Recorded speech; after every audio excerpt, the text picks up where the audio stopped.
sou pastor há aproximadamente 15 anos, casado há 19 anos, tenho 2 filhos, João Robert, de 13 anos, e o Luiz Rafael, que está com 10 anos. Sou casado há 19 anos com a mesma mulher que, para os dias de hoje, é um desafio. Casamento é um desafio. Mas eu percebo que eu estou falando aqui com um público bem experiente. O público aqui é um público que tem um pouco mais de experiência que eu. Eu gostaria de saber aqui quem tem menos de 15 anos de casado. Quem tem menos de 15 anos? Vocês, para o público de hoje, vocês estão chegando agora. O público de hoje é mais experiente, isso é uma benção. Meus irmãos, eu queria ler um texto aqui para nós iniciarmos a nossa conversa. Então, nós não vamos falar nada novo hoje, porque quando a gente fala de encontro de casais, normalmente, quando a gente fala de encontro de casais, as pessoas pensam logo sobre sexualidade, principalmente o pessoal mais jovem, né? Encontro de casais, logo eles pensam na sexualidade. Eu digo isso porque eu nasci e fui criado na igreja. Eu nunca saí para conhecer o mundo de fato. Eu nasci e fui criado na igreja. Então eu cresci com palestras dentro da igreja. Então, qual que era o meu sentimento como jovem? Eu casei 22 anos, com 22 anos eu era moço. Então, qual que era a minha mentalidade? Eu vou casar e vai ser coisa linda. Porque 22 anos você nunca ter tocado em uma mulher. Então, meu Deus, quando eu casar, aí depois que você casa, você descobre que não é assim que funciona. Que o negócio é bem diferente. Então, essa mentalidade, é claro que faz parte, mas não é o todo. E é isso que a gente vai tratar aqui esta noite, à luz das Escrituras Sagradas. Como é um público um pouquinho mais experiente, os irmãos não vão ver nada novo, mas eu peço que os irmãos se atentem para que a gente possa lembrar. Porque pode ter coisa que a gente esqueceu ao longo do caminho. E aí nós precisamos lembrar. Por exemplo, nós homens, nós temos facilidade de esquecer do romantismo. Nós homens. Isso nós temos muita facilidade. Por que, irmão Robert? Porque nós somos caçadores por natureza. Nós somos predadores. Então o que instiga a gente? A conquista. A conquista é o que instiga o homem. Depois que ele conquistou, para ele, agora já era. Já é meu. Então, para eu lembrar, durante um dia, que eu preciso levar um bombonzinho, para o meu bombonzinho de caramelo que está em casa, é difícil. E eu preciso fazer o quê? Um exercício psicológico. Aí alguém fala, mas minha esposa não gosta de bombom. Minha esposa não gosta de flor. Na verdade, isso é um engano. É uma ideia que a gente construiu para não dar. Porque nenhuma mulher que você dá flor para ela com plena sanidade mental, estando tudo bem, ela vai dizer, eu odeio flor, tira de perto de mim. Se ela fala isso, é porque ela está com raiva de você. Pode ter certeza que o problema não é a flor. O problema é outra coisa, não é a flor. Ok? Vamos abrir a nossa Bíblia aí, no texto que já foi lido em Efésios, capítulo 5. Nós vamos ler a partir do versículo de número 21. Efésios, capítulo 5, nós vamos ler a partir do 21 até o versículo de número 25. Efésios, se você trouxe a Bíblia, abra aí na Epístola de Paulo aos Efésios, capítulo 5, versículo 21, que diz assim: a minha tradução é corrigida, mas ela é mais simples de entender a tradução. Diz assim: sujeitem-se uns aos outros no temor de Cristo. Então, sujeitem-se uns aos outros no temor de Cristo. Esposas, que cada uma de vocês sujeite. Veja que primeiro Paulo fala para todos se sujeitar, tanto o homem quanto a mulher, como já foi dito aqui.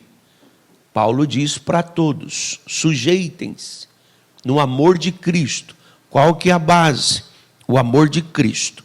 Aí depois Paulo fala especificamente para a mulher: esposas, que cada uma de vocês sujeite a seu próprio marido como ao Senhor, porque o marido é o cabeça da esposa, como também Cristo é o cabeça da igreja, sendo ele próprio o Salvador do corpo.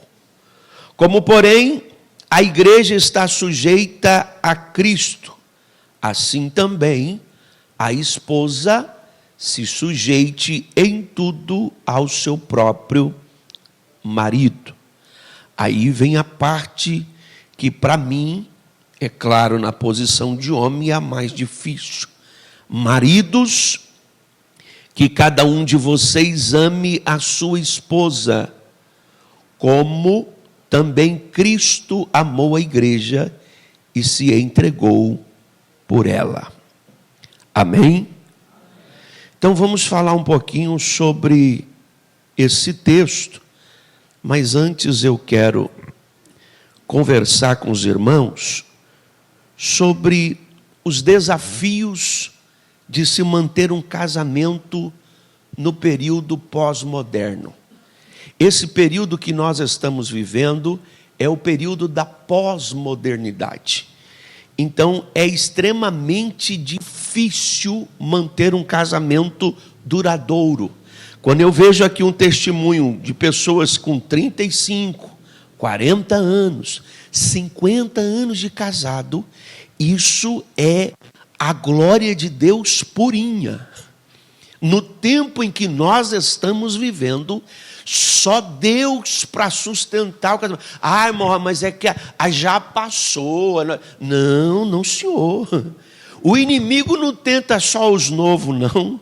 Você acha que o diabo escolhe, eu vou tentar aquele novinho ali, e o mais experiente eu não vou tentar? Não, senhor. O inimigo, ele não escolhe idade. Ah, porque aquele ali já está... Não, ele tenta todos. Então, quando eu olho para um casamento de 40 anos, de 50, eu encosto no irmão para conseguir tirar as experiências dele. O que o senhor faz? Me dá a receita, porque o negócio é tremendo. É desafiador, e a irmã que me antecedeu aqui, ela falou, por que é desafiador? Porque embora nós sejamos um só corpo com o nosso cônjuge, uma só carne, é duas mentes pensando.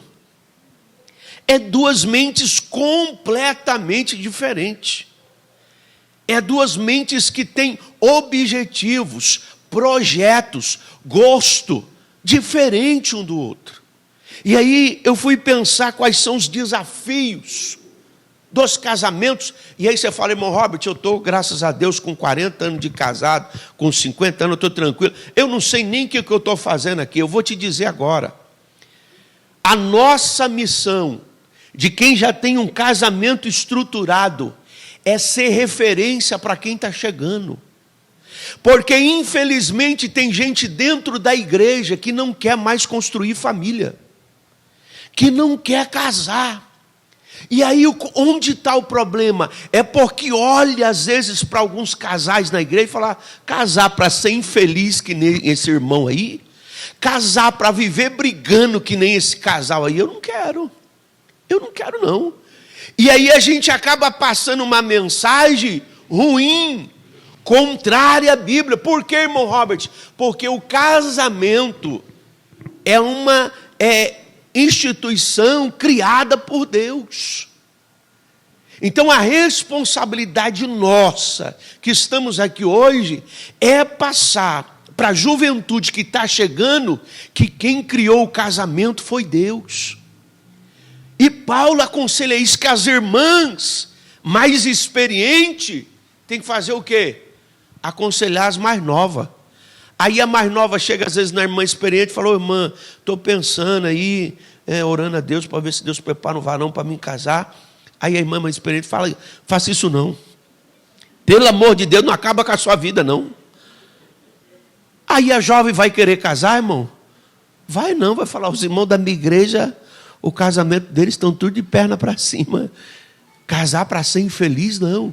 Então, a nossa responsabilidade é mostrar para essa juventude que está chegando contra o sistema do mundo, porque o sistema do mundo prega contra o casamento, contra a família. E por que, irmão Robert, que o inferno se levanta com tanta raiva contra o casamento e contra a família? Porque famílias estruturadas é sociedade estruturada. Famílias destruídas, nós teremos uma sociedade destruída. É por isso que o inimigo luta contra o teu casamento. É por isso que o inimigo luta contra a tua família. Porque ele sabe que famílias destruídas, ele tem acesso com maior facilidade. Se o inimigo entrar no meu relacionamento com a minha esposa, ele não vai só destruir nós dois, ele vai destruir os nossos filhos.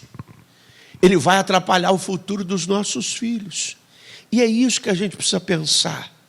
Nós precisamos plantar a semente. Eu, há algum tempo, estudo teologia. Me considero um educador cristão. E eu sofro demais quando eu começo a pensar na igreja do futuro. Quais serão os pastores dos meus filhos? Como vai ser a igreja dos meus netos? Você já parou para pensar como vai ser? A dificuldade que a gente está tendo hoje, como vai ser a ideologia de gênero no Brasil daqui a 20 anos. Como que vai estar? E aí a gente precisa, como igreja de Cristo Jesus, nos atentar para isso. Então, note bem isso. Os casamentos da pós-modernidade enfrentam desafios únicos. Então, os desafios que nós enfrentamos hoje é desse tempo. Por quê, irmão Robert? Como a influência das redes sociais. Quando que você ouvia 20 anos atrás que um casamento, uma mulher, um homem traiu a esposa através das redes sociais? Há 20 anos atrás, não se ouvia isso, irmão. Não tinha. Não. 20 anos atrás eu tinha 20 e poucos anos. Vamos colocar aí 25 anos atrás, que eu tinha 17 anos. Não tinha nem como ter acesso à revista pornográfica. Eu lembro, eu tinha 17 anos, 16 anos, as revistas estavam lá na banca de jornal. Eu sempre fui crente da igreja, filho de crente. Então, você passar na banca de jornal assim, ó, com medo, se algum irmão pegar eu olhando aqui, vai me multar. Então, eu não posso nem... Agora, você tem um inferno aqui no seu celular. O inferno está aqui dentro. Então, esse problema é um problema nosso. É um problema da nossa geração. E nós temos que pensar sobre isso. Nós temos que parar para pensar como ajudar essa geração que está chegando. Então, rede social, a dificuldade de manter a intimidade. Hoje nós temos dificuldade. Por quê, irmão Robert? Por conta de um monte de atividades que nós temos hoje. Antigamente, por exemplo, quem é que mantinha o lar? Quem era o provedor do lar? O homem. O homem, ele trabalhava o dia e a mulher ficava onde? Em casa, cuidando das coisas. Há 50 anos atrás, se você encontrasse uma mulher que trabalhasse fora, ou ela era mãe solteira, ou ela era rebelde. Porque a mulher sempre era do lar, o homem o provedor, o que saía para buscar. Hoje não, hoje não. Hoje nós estamos vivendo o empoderamento feminino. Nós estamos vivendo um empoderamento feminino. A mulher, hoje o homem pede, pelo amor de Deus, minha filha, saia para trabalhar para você me ajudar, pelo amor de Deus, porque a gente precisa pagar as contas e o negócio está estreito. Então a mulher agora ela tem que sair, ela sai para ajudar a prover, e quando chega cansado, e o marido cansado, aí tem que dividir as atividades. Quando o marido entende que ele precisa dividir as atividades com a esposa, e aí tem que cuidar dos filhos, aí às vezes o marido vai deitar mais cedo porque ele acha que a responsabilidade dele não é tanto em casa, é mais na rua, e aí a esposa, quando a esposa vai deitar, a esposa está só o bagaço, está só o pó da rabiola, e ele também já está para lá de Bagdá, cansado. Então, a convivência, a intimidade hoje é mais difícil. A individualidade. Hoje, se nós não tomarmos cuidado, nós buscamos objetivos opostos. O marido vai para um lado buscar o objetivo dele e a esposa vai para o outro. Por conta do quê? Da individualidade do pós-modernismo. O seu dinheiro é seu dinheiro. O meu dinheiro é o meu. Você não mexe no meu e eu não mexo no seu. Isso para o casamento é um problema. É um problema. Uma só carne em tudo. Em tudo. Porque não, a individualidade traz crises no casamento. Nós não temos muito tempo, mas depois, se você quiser, você pode perguntar para o irmão Léo, que ele vai responder para você. Tudo isso em um contexto de mudanças rápidas e valores relativos. Os valores hoje são relativos. O que eu preciso fazer? E aí nós vamos tratar agora. Comunicação eficaz, gestão de tempo, comunicação eficaz, gestão de tempo, adaptação de expectativa, nós vamos falar sobre isso, que isso aqui também é um problemão, a adaptação de expectativa e a renúncia mútua. Porque o texto que nós lemos aqui, nós já falamos sobre isso. A renúncia não pode ser só da mulher. Nós vivemos um contexto no Brasil que é um contexto machista. O contexto que nós vivemos no Brasil é um contexto machista. E eu fui criado assim. Eu fui criado nessa cultura. Meus pais são nordestinos. Nós fomos criados assim. E aí, por exemplo, na cultura nordestina, é o homem que dá o grito. É o homem que dá a ordem. E a mulher só executa. Isso é bíblico? Não. Não é bíblico. Isso é uma cultura nordestina. Para nós aqui no Brasil. Porque essa a gente acaba absorvendo dos nossos pais. É uma cultura machista. Irmão Robert, mas eu sempre vivi assim. Muito bom. Só que nesse período, um homem assim, dificilmente ele encontra uma disjuntora hoje. Dificilmente. Por exemplo, um homem que nem meu pai. Meu pai é um homem sem filtro. É um homem que fala mesmo, pensou, falou, está nem aí. Meu pai, graças a Deus, é casado com a minha mãe há mais de 50 anos, glória a Deus. Mas se Deus levar a veinha, já era, acabou para ele. Porque dificilmente ele encontra alguém como a veinha para suportar. Porque nós estamos vivendo um outro período. E o que a Bíblia diz sobre isso? É o que nós vamos aprender agora. Dentro do conceito familiar bíblico. Porque nós somos crentes em Cristo Jesus e não importa o que eu penso, o que o irmão Robert acha, não importa. O que importa, irmão Robert? O que a Bíblia diz. É o que a Bíblia diz. O que eu penso, o que você pensa, é segundo plano. O que importa é o que a Bíblia diz, ok? Então vamos conversar um pouquinho. No texto que nós lemos, nós vamos iniciar do versículo 25, que é o amor incondicional. Então, primeiro, vai ser para nós. Efésios 5, 25. O que a Bíblia fala? Amor incondicional. O amor no casamento deve ser baseado no modelo de Cristo. Como que os homens devem amar a esposa? Nós, homens, já paramos para pensar sobre isso? Como que eu tenho que amar minha esposa? Qual é o amor que Paulo compara aqui? Observe que Paulo compara o amor do homem com o amor de Cristo pela igreja. Olha a profundidade do amor aqui. Não é eu estou esperando que ela faça alguma coisa por mim, e aí se ela fizer eu vou amar. Se não, não. Biblicamente, o amor é incondicional. O homem deve amar a sua disjuntora independente do que ela faça. Resolveu casar, segura na mão de Deus e vai. É incondicional. É assim que funciona. Então, a partir do momento que eu decidi casar com a minha esposa, agora não depende. Se ela fizer assim, não. Eu resolvi casar à luz da Bíblia, eu devo amar ela agora como Cristo amou a igreja. O que Cristo fez?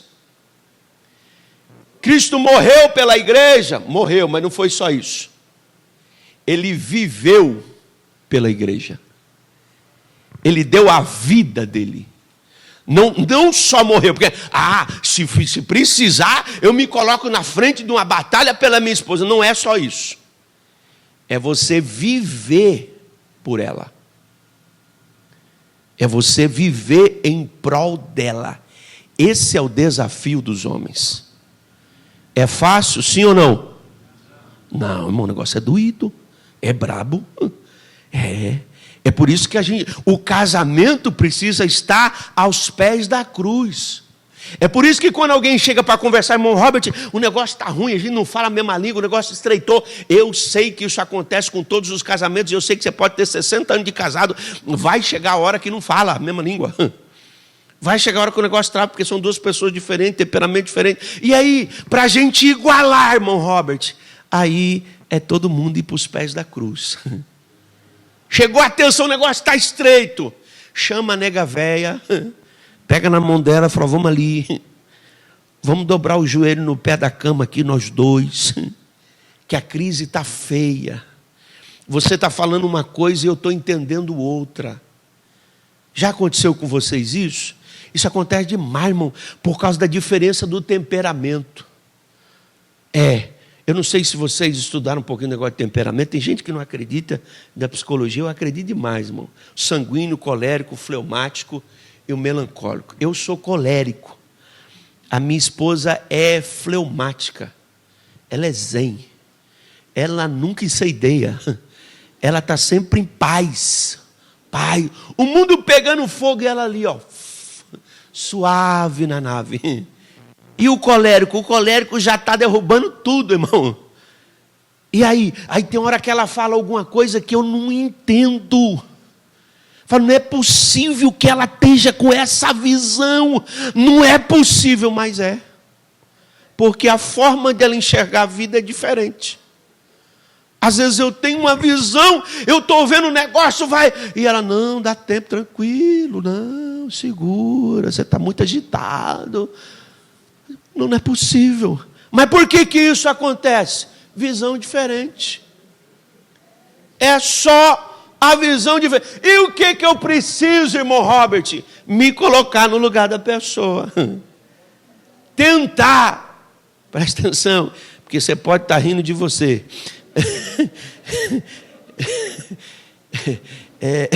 É só eu tentar me colocar no lugar da pessoa, para tentar compreender conforme a pessoa enxerga. Então o desafio do homem não é dar o mundo para a mulher, porque às vezes para nós, por conta da nossa formação de provedor, da nossa formação, porque a formação do homem é essa. Se nós olharmos a origem lá no Jardim do Éden, Deus coloca o homem como provedor. Deus não fala com a Eva. Deus fala com Adão, se você analisar. Por que, irmão Robert? Porque a responsabilidade maior é dele. É de Adão. E se você quiser, depois a gente conversa um pouquinho sobre isso, não tem problema. Teologia é comigo mesmo. A responsabilidade maior é do homem. Deus coloca ele como provedor. E às vezes para a gente acha que é só isso. Mas é a responsabilidade maior. Tem outras. Fala, não, já coloquei a comida dentro de casa, o resto é com você. Não, senhor. É a responsabilidade maior. E no mundo pós-moderno, em que as coisas estão mudando, e a disjuntora está indo para a rua para ajudar a prover o alimento, para trazer para dentro de casa, aí tem que fazer ajustes. E qual que é a minha maior responsabilidade como homem? Amar como Cristo amou a igreja. Então nós temos que sair daqui hoje, nós homens, com a mentalidade: eu preciso amar a minha esposa como Cristo amou a igreja. Não só dar a vida, não só morrer por ela, mas viver em prol dela. Viver. O que Cristo fez para a igreja? Fundamentou as bases, estruturou, deu a salvação para nós, ofereceu o melhor que ele tinha. Então agora eu tenho que fazer isso, o meu melhor. E às vezes a gente acaba, quando vem os filhos, invertendo um pouquinho as coisas, né? Porque agora tem uns filhinhos e tal. Isso, cuida bem dos filhinhos, mas pense, nunca esqueça, que os filhinhos vai dar linha. Sabe quando é a realização do pai? Quando ele cumpriu a missão dele, é quando o filho sai de casa. É doído para nós, mas é quando eu cumpri minha missão. Quando meu filho saiu. E aí agora só vai ficar os dois, do jeito que começou. Aí às vezes fica, não, eu sou capaz de largar meu cônjuge por causa do meu filho. Depois teu filho vai largar tu e tu fica só. Então faz isso não. Irmão Robert, tem que escolher? Não precisa escolher não. Precisa administrar com sabedoria. Não preciso escolher. Eu preciso ter inteligência para saber que agora eu e meu cônjuge somos uma só carne.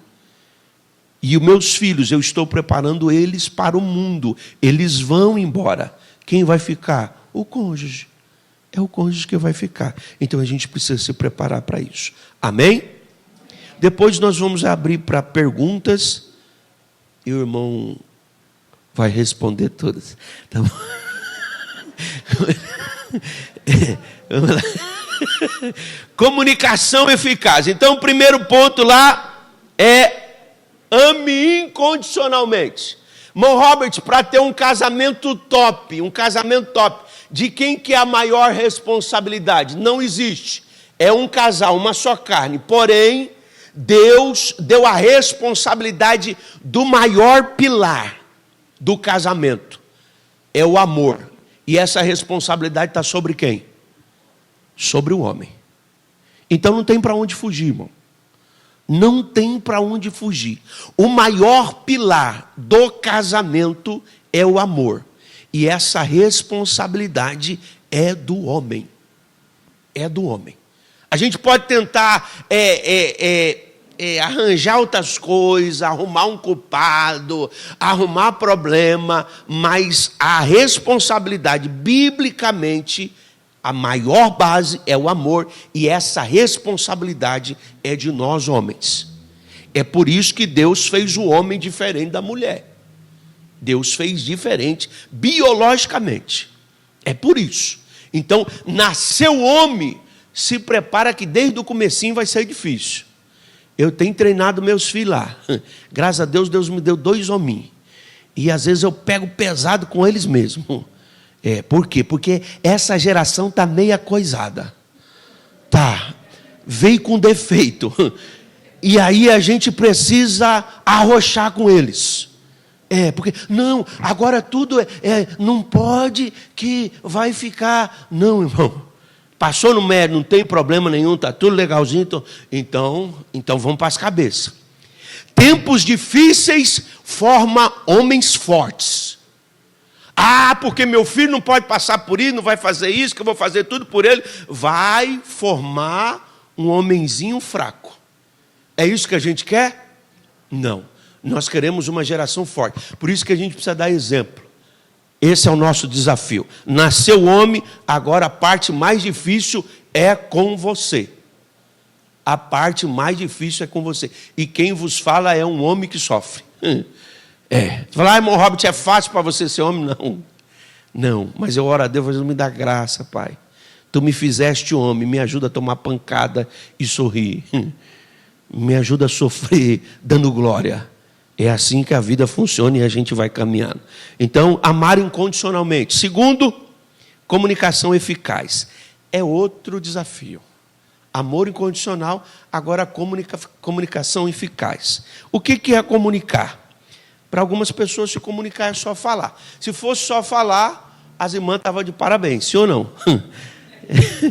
Isso, cientificamente, as mulheres falam mais que os homens. Então, se comunicação fosse só falar, as mulheres iam arrebentar, porque elas falam mais do que os homens.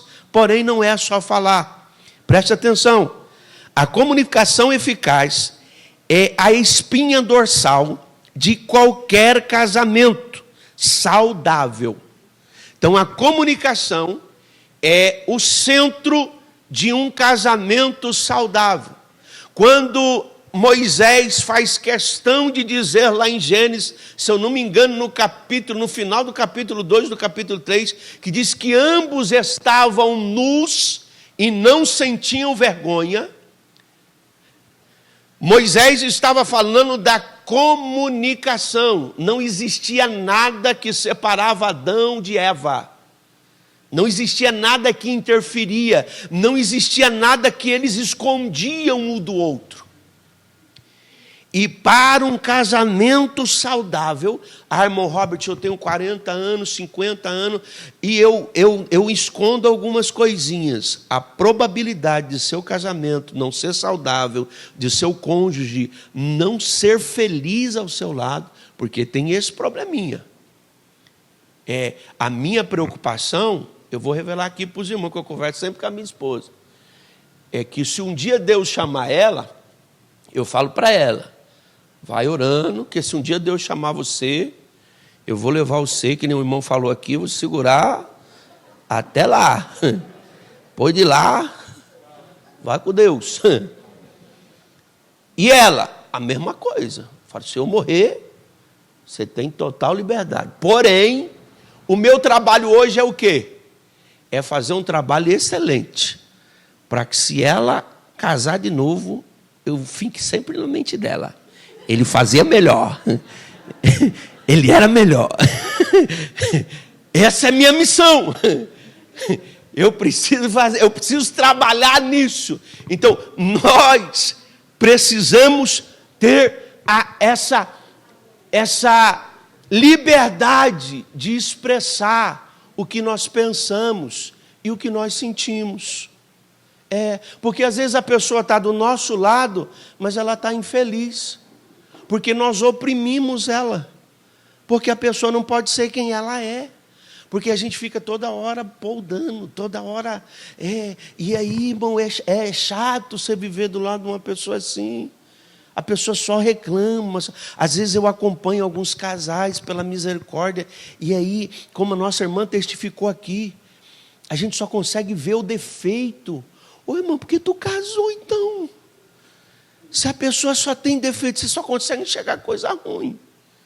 Então a gente precisa ter a hombridade, a grandeza de entender que o ser humano ele é feito de qualidades e defeitos, todos nós.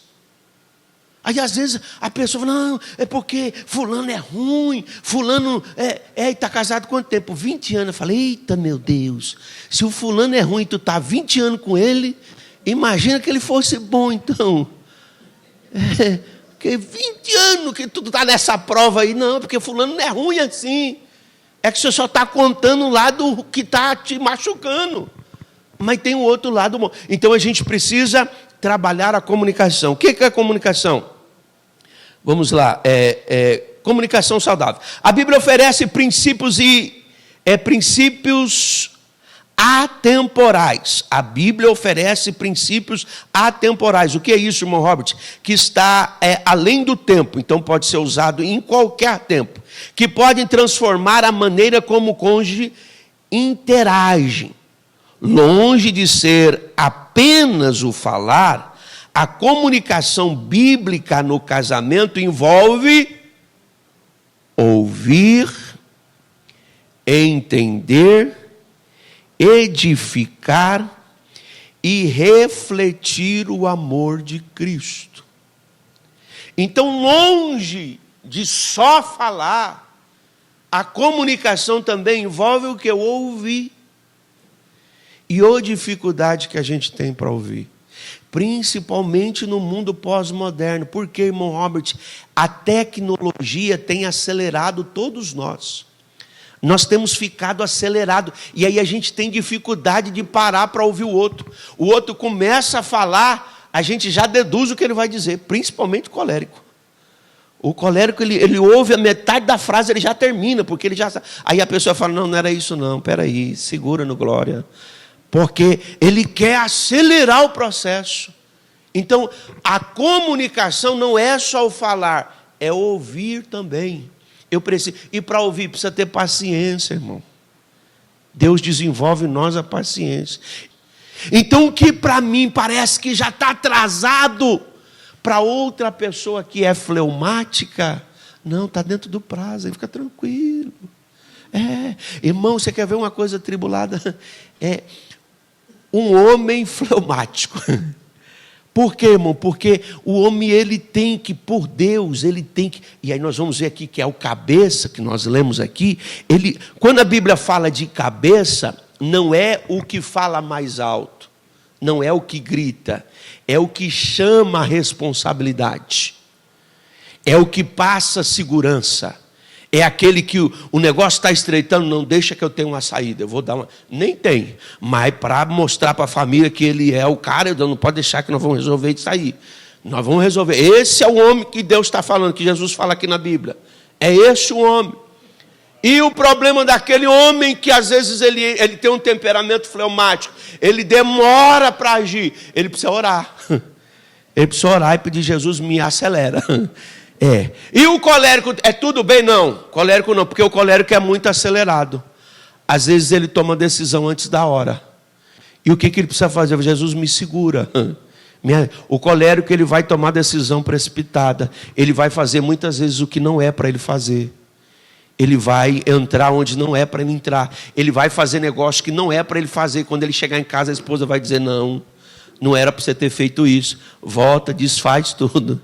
E aí ele vai ter que ir lá desfazer o negócio. Então, cada um tem um problema. Mas quando pensa nisso aqui, na questão da comunicação eficaz, de que para o fleumático, às vezes está no tempo, e para o colérico já passou do tempo.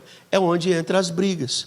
Porque, de repente, a irmã chega e fala, olha, precisa arrumar o chuveiro. E o chuveiro está lá. E aí falou uma vez, precisa arrumar o chuveiro. 2 vezes. Precisa arrumar o chuveiro. Na 3ª vez, a irmã desce do salto e o chicote estrala. Mas para o irmão, para ele está no prazo. Está dentro do prazo, eu vou fazer, está no meu tempo. Eu não disse que eu não vou fazer, eu só não falei qual é o momento. Ele está esperando para... Então, para resolver isso, precisa administrar a comunicação. Amém? Alguma dúvida até aqui? Meu irmão, o tempo acabou. Gestão do tempo. Nós precisamos, para nós finalizarmos, eu não vou ler mais, um dos desafios nossos é administrar o tempo com o que nós temos. São muitos afazeres. Hoje, o nosso trabalho toma a maior parte do nosso tempo. Nós que estamos aqui, normalmente temos envolvimento com os trabalhos da igreja, temos filhos, alguns irmãos que testificaram aqui têm os netos, e aí a gente pode pecar na administração do tempo para o casamento. Então, se faz necessário, e eu não estou falando, quando eu falo de tempo, muito tempo. a gente tem que ter... Não, é tempo de qualidade. É tempo em que vocês fiquem um para o outro, que ninguém interfira. Vamos assistir um filme só nós. O que tem atrapalhado muito hoje é o celular. Eu tenho observado muito isso. O tempo do casamento, porque os casais mais antigos, eles iam deitar. Eu lembro que meu pai e minha mãe iam deitar e eu dormia com eles conversando. Eu dormia com eles trocando ideia na cama. Só que quem que vai para a cama hoje com um casal? E aí não tem conversa, porque mexe no celular até dormir. Aí quando vê um sono, põe o celular de lado e dorme. E não tem mais aquela conversa. Então a gente precisa retomar isso. Sabe o que sustenta esses casais mais antigos? É o tempo de qualidade. É o tempo que eles passavam junto, que eles conversavam, que eles resolviam problemas junto. Por último, adaptação de expectativa. Por que, irmão Robert? Isso aqui também é um sério problema. A adaptação de expectativa. Qual que é, irmão Robert? Porque cada um de vocês vieram de uma família diferente, cultura diferente, criação diferente. Os irmãos que têm mais tempo de casado, 40, 50 anos, com o passar dos anos, eles vão ficando parecidos. Por quê? Porque eles vão adaptando as expectativas. E aí vai ficando parecido um com o outro. Só que quem, assim, os que são recém-casados, 5 anos, 10 anos, irmão, isso é difícil demais. Por quê? Porque eu tenho que adaptar para minha esposa, para a família da minha esposa. Ela teve uma ideia do que é família. Ela trouxe uma ideia do que é futuro. Eu fui formado em outra família, eu tenho outra ideia. E agora vai juntar os dois e formar uma família. Ah, irmão. Aí um não cede, não, é desse jeito. Eu aprendi assim, vai ser assim. Aí o outro diz, tá bom, vai ser assim, eu vou fazer assim. Aí fica medindo força, os dois dentro de casa. Aí ninguém conquista nada. Aí a família é destruída. São duas pessoas que moram no mesmo teto, mas que vivem infelizes, porque vivem disputando espaço. Mas que o Senhor Jesus nos dê graça, para que nós possamos administrar tudo isso. E passar para os casais que estão chegando, para os jovens que estão vindo para a igreja, que casar é bom. Casar é bom.